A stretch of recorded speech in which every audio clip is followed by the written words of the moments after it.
You are listening to Middle East Monitor Conversations, bringing you lively discussions with prominent voices from the region and beyond, as we delve deeper into issues shaping the Middle East and North Africa, from politics, the culture, and the arts. Hello, everyone, and welcome to another week with MEMO's Conversation. I am Anjuman Rahman, a writer at Middle East Monitor, and today I'd love to welcome Dena Takruri as our guest, an award-winning Al Jazeera journalist and presenter, who also co-authored the book They Called Me a Lioness, a Palestinian Girl's Fight for Freedom, based on the famous Palestinian activist Ahed Tamimi from the village Nabi Saleh, based in the occupied West Bank. So welcome, Dena, and thank you for taking the time to join us. But also congratulations. The book has been listed as one of this year's Palestine's Book Awards. So congratulations. And thank you. Thank you so much for that honor, for the introduction, and it's really nice to be here.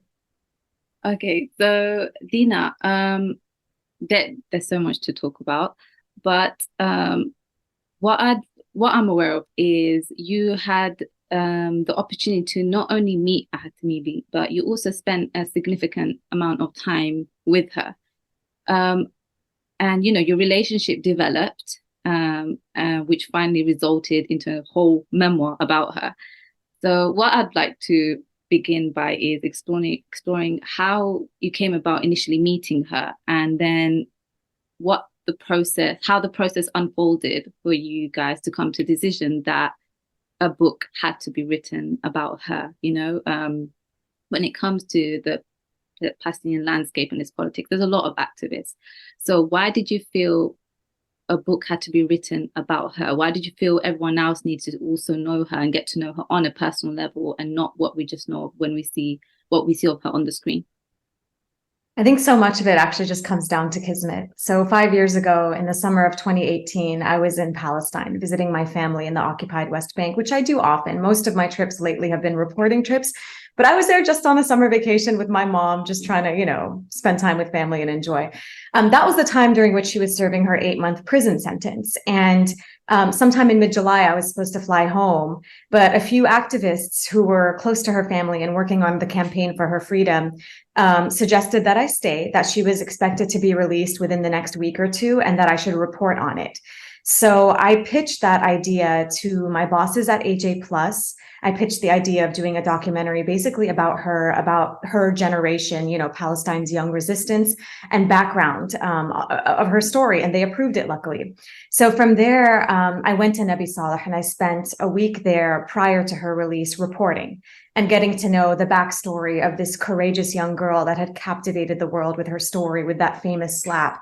I spent time with her father, with her brothers, with her aunts and uncles, and I really got to know the backstory of this small village of Nabi Saleh in the West Bank that has been in the headlines for years for bravely waging a nonviolent resistance movement to Israel's occupation, and specifically to the illegal Israeli settlement of Halamish across the road. So that was all sort of just like the background reporting for this documentary, and it all culminated in the final sort of interview with her on the day of her release. So I was there along with hundreds of other journalists from around the world the day she was released, which was absolute chaos, and sort of like, from early dawn until the afternoon, we just kind of followed her movements. When is she getting out? What checkpoint is she being released from? Whatever. I think you gave an insight about that day in the memoir, isn't it? Yeah. She couldn't even catch a break, and she was feeling really overwhelmed. Absolutely. I mean, it was total chaos for anyone. It was chaos for me there as a journalist, let alone as a then 17-year-old. But, she got out and she handled herself despite being swarmed by cameras and family and loved ones. She carried herself with such grace and poise. And that's the first thing that struck me about her. She had every right to be traumatized, to want to just like shut out the world. But she has this like really incredible sense of duty that she had from that day onwards. She gave a press conference with great eloquence where she talked about the demands of the prisoners. She talked about her experience, behind bars. And the following day, I was fortunate to be granted basically the first sit-down interview with her one-on-one. And so I did that. And, it was she and I in her backyard, and I interviewed her for about 30, 40 minutes, possibly more, in Arabic. And it was really lucky because she was still fresh and she hadn't told her story yet. And she wasn't exhausted. And I think she found in me, and she saw in me, another, sort of young Arab Palestinian woman who could speak to her in Arabic, who cared about her feelings, who cared about her as a person. And I felt a bond right then and there. So then we put that interview out. I go back home to San Francisco to produce basically this documentary. And I was the lead producer on it, which means, when you're doing a documentary, you're watching footage over and over again. And for Ahed's story and for the people of Nabi Saleh, everything is so documented. Oh, there's my cat's cameo. Everything is so documented on film because they have long known that the camera is their weapon. So the marches and the protests and the unfortunate killing and shooting of, her various family members were all there on camera. So I would watch these things to incorporate them into the documentary, and they stuck with me. And they, I've reported from around the world on a lot of difficult things, but this story, for some reason, I couldn't shake. And I found myself dreaming about the people of Nabi Saleh, these like kind, gracious people that had opened their homes to me and took me in and, welcomed me as a journalist, as a fellow Palestinian. It really stuck with me. We put the documentary out, and her story it didn't leave me. So months later, I approached Ahed and her family with the idea of, there's so much more that hasn't been told. There's so much more to this young woman than one documentary or one interview or like a news cycle can capture. How about we write this book? And they agreed. We got a book deal with One World Penguin Random House, and the rest is history. Okay. Yeah, a lot of what you said, it was incorporated in the memoir, her stamina in being able to take all the attention and remain strong in the face of all this publicity and attention, and stick to her values throughout the whole book. And a lot of it, which is also kind of basically documented in the memoir, is kind of, she was born into this, growing up to both parents who are both very active and, very on the scene, and, growing up with the settlement just opposite their village. Yeah.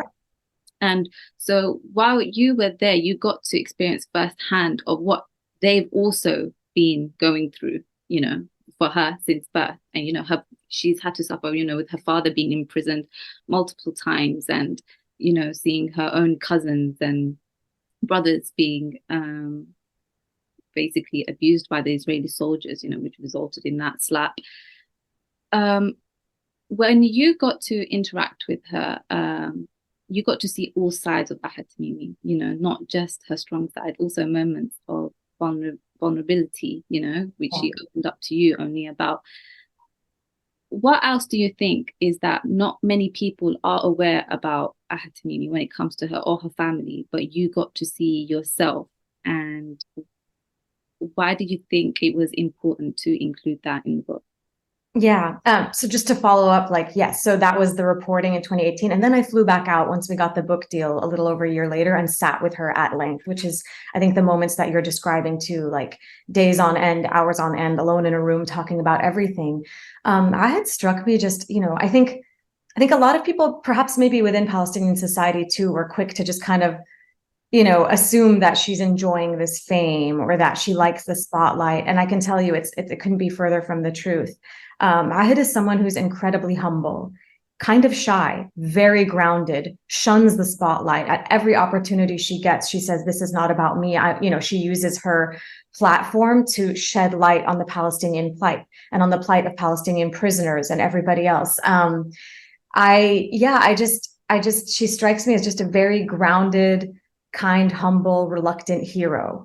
And that to me makes her all the more endearing. She's also incredibly wise beyond her years. Like, she spent much of her childhood, sitting and listening to the conversations of her father and, her relatives who had been in prison, who had political consciousness and awareness, who talked about, nonviolent resistance movements, who talked to the activists, and she absorbed a lot. So she's very wise beyond her years. She has a very sophisticated understanding of the world, understanding of the Palestinian struggle.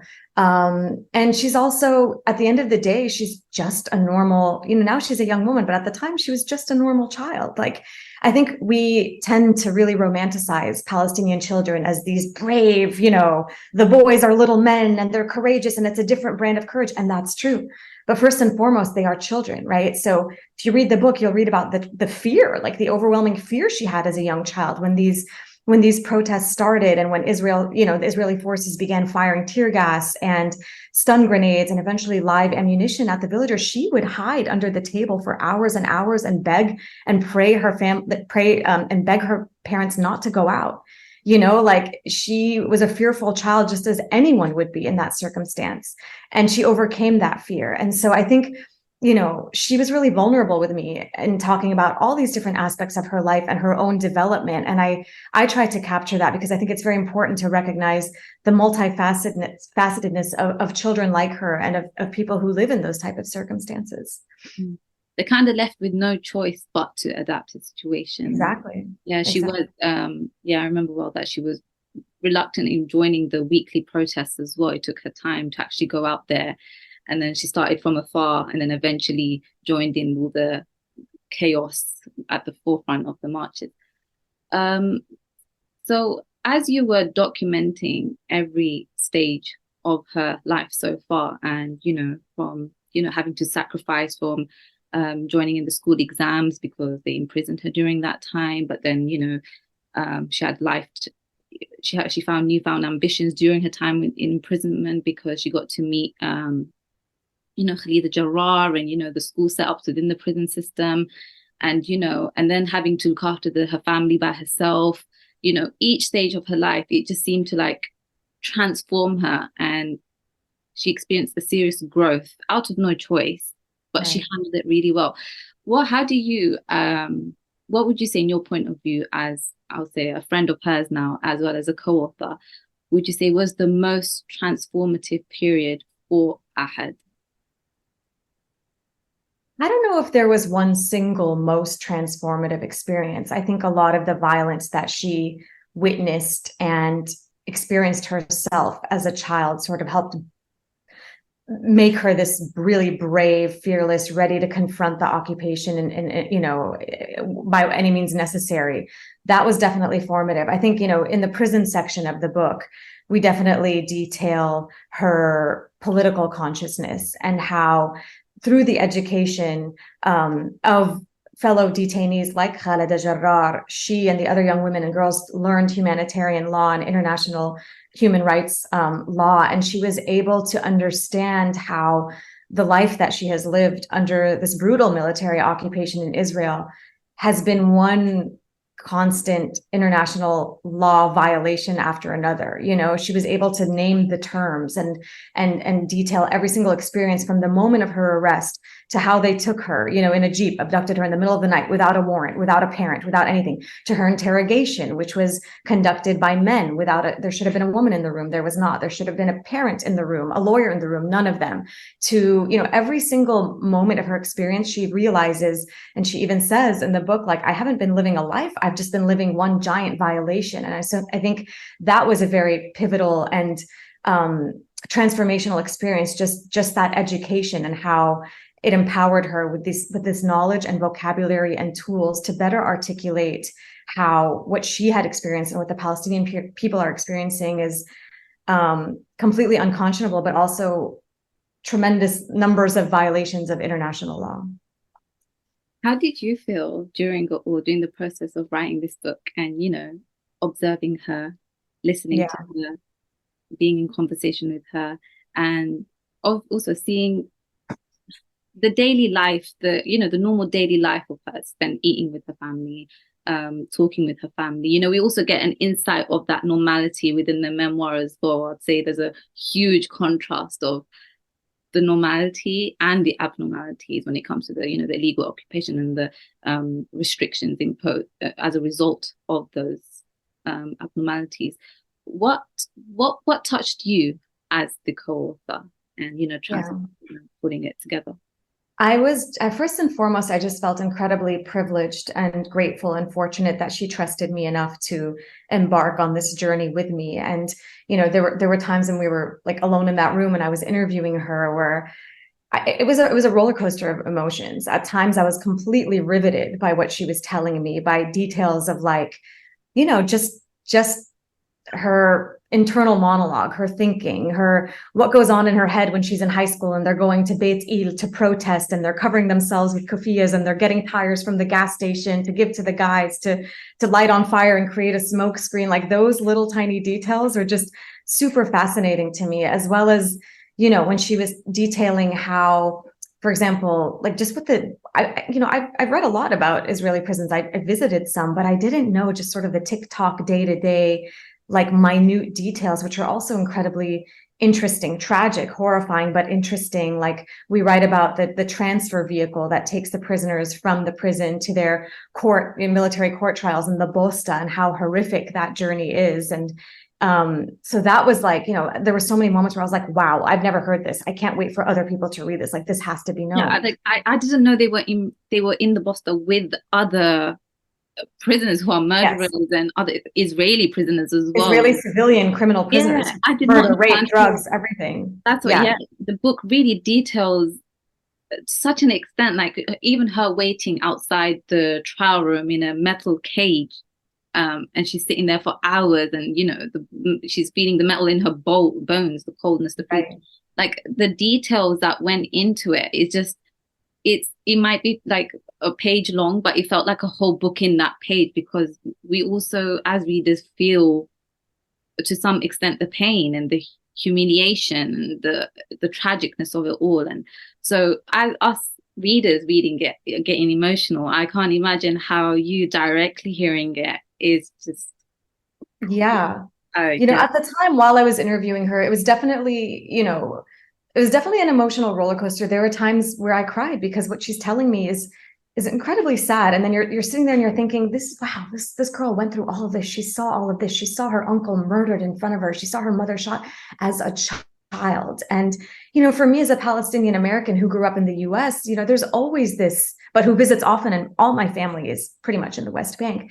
There's always this feeling of like, that could have easily been me. This could have been my life. And it's not. And I have this privilege and I have this platform as a journalist, and what can I do with it? And so I was really trying to put that to use. But there were also moments where we laughed a lot because she's funny, and she would tell me like the pranks they pulled in prison, or just like, the funny moments of her childhood. And then there were moments interviewing her where I was just completely inspired and blown away. Like, this girl is a force.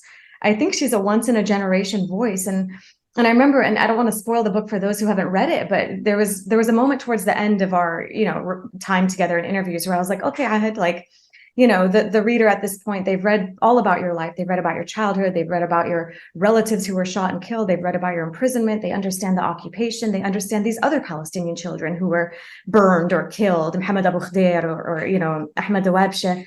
What do you want to leave the readers with? And she just had this very compelling call to action, that just flowed out of her mouth just so eloquently. Like, you've read all this and you have a choice to make. Are you going to put this book down and just go about your life? Or are you going to do something? What would you do if you saw your, parents arrested, your relatives killed? How would you want the world to respond? And I don't know, it was just so moving to me, as well as her optimism that this will not last forever, that everything built with might eventually falls, and her really unwavering hope and commitment that the next generation of Palestinian children, that a girl like her in future years won't have to live the life she did. She truly believes that's going to happen. She believes this occupation will end and that her people will see liberation. And for me, that just was very inspiring. And so, there was, like I said, a wave of emotions. I think at the time I was just trying to get through it, and then writing the book, I was also just trying to get through it. It was also like the peak of the pandemic, 2020, when I wrote basically the manuscript. And here in California, we also had crazy wildfires, and you couldn't go inside, you couldn't go outside. It was just a really, really dark time. And I think I was just trying to get through it. But then almost a year later, I don't know when, I recorded the audiobook a little over a year ago. It was when I sat down and I recorded the audiobook and I'm like reading the book out loud that I cried several times. Like, it all just sort of came back to me, and it came to the surface. And I had just returned from Palestine, where I did another reporting trip, and Shireen Abu Akleh, who's my late friend and colleague, had, been murdered not long before that. And so all of the sort of emotions and the trauma of it all that was buried came to the surface. And the producers were like, yeah, cry, emotion is good while you're reading. And I was like, well, just get through this audiobook. And so I encourage people to listen to it. Tell me what you think. But yeah, you can't hear these stories and do this kind of work and not feel anything. And I think as a journalist, I'm a very feeling person, and I try to channel that into my work. And I hope that's what makes it unique and what makes it compelling for the people who are reading it or watching it. Yes, there's a strong sensitivity and purpose within the lines of the book, which I really appreciated. There are moments you feel totally hopeless, but then it's automatically redeemed within the next stage of the book, and it just flows really, really well. Like you said, the ending was beautiful, and what kind of made me laugh and also admire her even more is when you included how she's fearless. She doesn't hesitate to call out whoever needs to be called out. So whether it came to, no matter their positions, when it came to Mahmoud Abbas and the coordination with Israel in the name of security, or even Turkey's President Erdogan, they're having a casual tea day, and then she just straight up asks, well, why do I need a visa but these Israelis don't? So the way you included her character and her personality traits that make her who she is as a whole was really amazing, because it definitely provided a different perspective of her than what the 2 minutes that we see on TV, just her slapping a soldier and getting a few headlines. And she has this whether it's a straight face, but we see she even addresses her straight face is her way because she's nervous. She feels a sense of responsibility. She doesn't want to be on camera. She doesn't want to be known something. She only has one purpose, and that is urging for the freedom of Palestine and being actionable about it. So great. It's been really great the way you went about writing it. So how has the reaction and responses been to, is it as you anticipated? Because anyone who writes about Palestine, there can be immediate backlash. And this memoir is very powerful. So how did it go following the publication of it? No, I want to say, alhamdulillah, it's been good. I was expecting a lot of backlash just because it's par for the course when you're doing any sort of Palestine work, right? As you just said. And so actually for the longest time, I didn't even publicize the fact that I was working on it or that we had this book deal, just because I didn't want the trolls to come out or some sort of, attacks or anyone to derail the process. But fortunately, it's been mostly a lot of love, a lot of praise. The reviews have been really excellent. People have told me they've been really moved by it. One thing that Ahed and her family were very clear on, and I was in agreement with, is that we wanted this book to be very accessible, and we tried to write it as such so that anyone can pick it up and understand sort of like what's happening in modern day Palestine, what it's like to live under occupation, to grow up as a child under it today. And what they constantly say, Ahed and her family, is this is not Ahed's story. This is a story of all of Palestine. And I really tried to channel that to yes, it's about this one incredibly compelling young woman who's had this remarkable life at such a young age, but she's representative of so many people like her. And I think the readers took that away. I was just at an event in the Bay Area here in California on Sunday. And, I spoke and I mentioned the book, and afterwards, all of these aunties, like really older Palestinian aunties who were, some are probably older than Israel, came up to me, and some had tears in their eyes, and they said, I read your book and it was so good. And it made me cry. You made me cry. I read so many books about Palestine. And that to me was so special. It was so special that hopefully they see their experience, in these pages, like represented on a, this is a mainstream US publisher, which I'm very proud of, that they published this book. One World Penguin Random House didn't censor anything, didn't tell us to sugarcoat anything. We told it like it was. And I think it's empowering. And I think we're in this new era where Palestinian stories are being told by Palestinians, and hopefully that's a step towards progress. But just seeing sort of the emotional resonance and impact where people took away from this book, Palestinian and not Palestinian alike, has been very heartening for me. Okay. Well, Dena,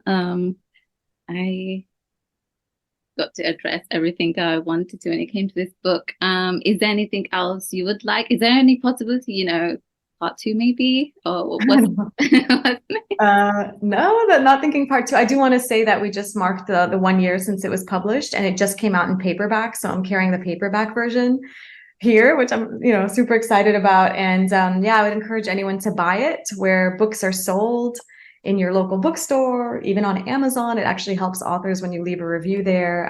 It's on e-reader, and it's also an audiobook. So thank you so much for this interview, for this, for to be shortlisted is such an honor. We're really excited about, and it's been great chatting.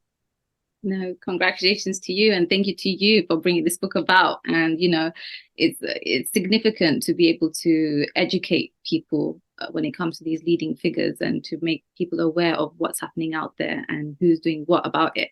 So thank you, Dena, and thank you to our viewers for joining today, and see you next time. And thank you, Dena. Take care.